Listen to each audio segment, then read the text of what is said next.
तो हम आज देखेंगे चैप्टर 14। ठीक है, हम देखेंगे आज चैप्टर 14 बीएनएस का। ठीक है, चैप्टर 15 सॉरी, ये पहले 14 हुआ करता था सीआरपीसी में।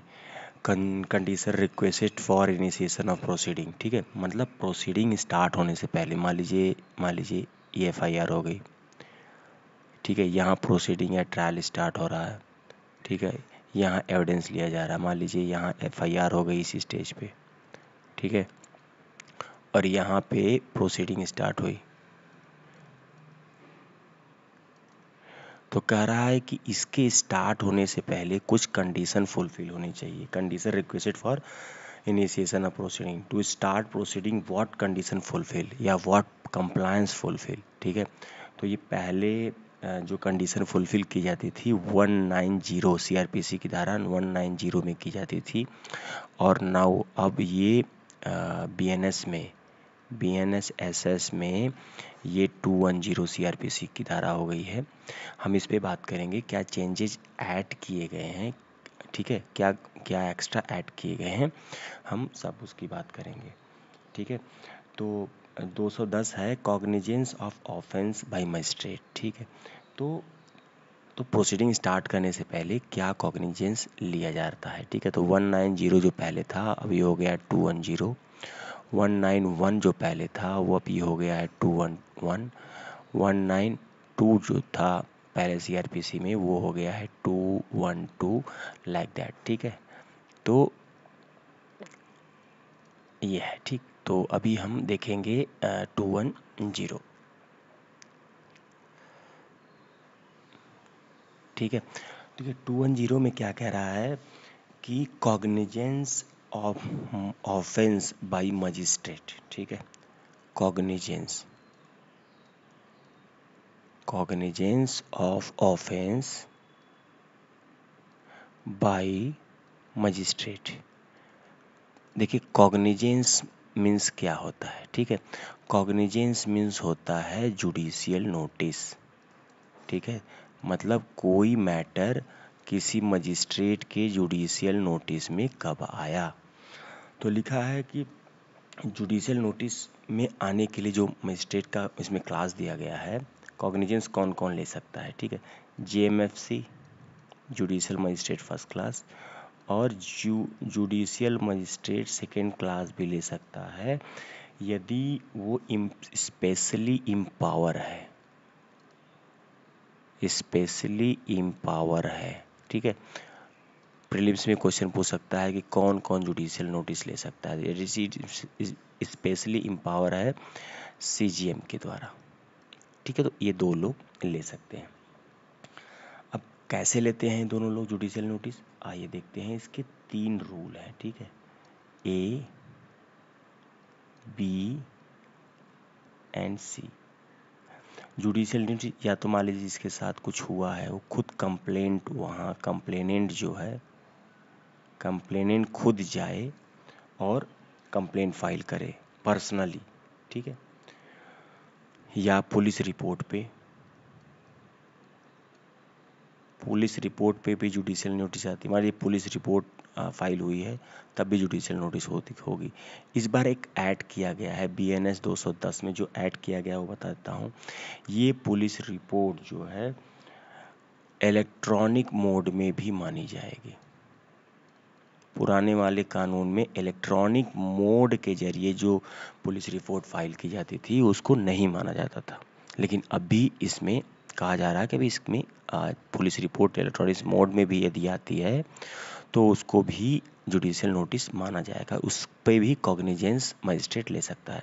और तीसरा है कि यदि किसी ने इंफॉर्मेशन दे दी, सिर्फ इंफॉर्मेशन, मान लीजिए कोई बंदा था उसने सिर्फ इंफॉर्मेशन दी, और इंफॉर्मेशन दी, अच्छा वो जो बंदा था वो अदर देन पुलिस ऑफिसर था, पुलिस ऑफिसर नहीं है। ठीक है, और मजिस्ट्रेट साहब ने ओन नॉलेज पे, मतलब ये लेने के बाद जो है ओन नॉलेज पे कॉग्निजेंस ले लिया,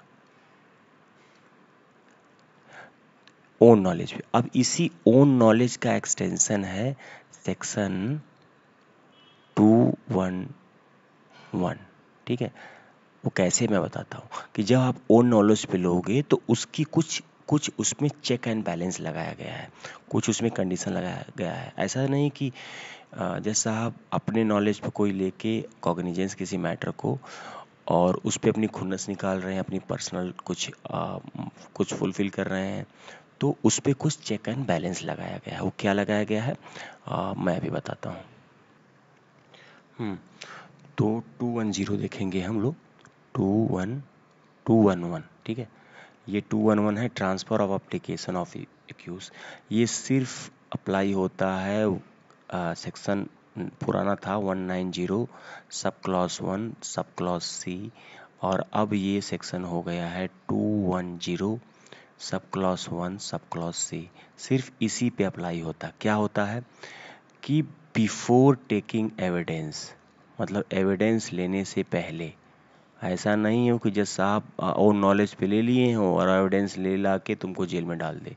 तो एक चेक एंड बैलेंस डाला गया है कि एविडेंस लेने से पहले उसको इन्फॉर्म किया जाएगा, be inform that he is entitled to have the case inquiry into or tried by another magistrate. मतलब एक्यूज को कहा जाएगा कि आपके पास एक पावर है, ठीक है, आपके पास एक लिखा है एक्यूज सैल, उसको पक्का इन्फॉर्म कराया जाएगा, इसमें नहीं लिखा गया है, उसको एकदम इन्फॉर्म किया जाएगा कि आप चाहो तो ये मैटर अनदर कोर्ट में चलवा सकते हो, एप्लीकेशन दे दो, ये अनदर मजिस्ट्रेट के पास चला जाएगा, उस मजिस्ट्रेट के पास जाएगा जिसको सीजीएम ने जो है इम्पावर किया हो ये केस डील करने के लिए। ये इसलिए किया गया है कि मान लीजिए आपके साथ कुछ गलत ना हो, ठीक है। तो लिखा है कि if accused or any of the accused if there are more than one object to further proceeding before the magistrate taking cognizance, the case shall be transferred to such other magistrate as may be specified by CGM on the behalf, ठीक है। तो ये check and balance किया गया है। अब हम देखेंगे 212।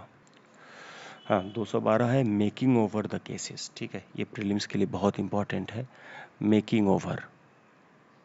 मेकिंग ओवर मतलब पास करना, making over of the cases, ठीक है, टू मजिस्ट्रेट। मतलब कब कब आप केस को मेक ओवर कर सकते हैं। प्रीलिम्स में दो तरह का क्वेश्चन होता है कि कौन कौन मेक ओवर कर सकता है। तो मेकिंग ओवर क्या होता है कि मान लीजिए सीजीएम ने वो कर लिया है, ठीक है, सीजीएम ने कॉग्निजेंस ले लिया, कुछ मैटरों में सीजीएम ही कॉग्निजेंस लेता है, तो वो मतलब फर्दर प्रोसीडिंग स्टार्ट होने से पहले, ठीक है, उस केस का ट्रायल स्टार्ट होने से पहले उसको सेंड कर देगा किसी और मजिस्ट्रेट के पास जो उस केस को लेने के लिए कॉम्पिटेंट होगा। तो क्वेश्चन पूछता है कि ये जो मेकिंग ओवर है किस सेक्शन में है, तो 212 में है। ये पहले जो सेक्शन हुआ करता था 192 है, अभी ये 212 है नए वाले BNSS एक्ट में, ठीक है। दूसरा ये है कि making over judicial magistrate first class भी कर सकता है यदि मेकिंग ओवर की पावर इसको सीजीएम के द्वारा मिली हो, कि आप भी मेकिंग ओवर कर सकते हो। मान लीजिए कोई जुडिशियल मजिस्ट्रेट फर्स्ट क्लास ने कॉग्निजेंस ले लिया और वो भी चाहे तो मेकिंग ओवर करके उस मैटर को किसी दूसरे मजिस्ट्रेट के पास भेज सकता है फॉर फर्दर हियरिंग और ट्रायल। यदि इस तरह की मेकिंग ओवर की पावर इस जुडिशियल मजिस्ट्रेट फर्स्ट क्लास के पास होगी तभी वो भेज सकता है। तो दो तरह के मजिस्ट्रेट मेकिंग ओवर कर सकते हैं, आपने देखा।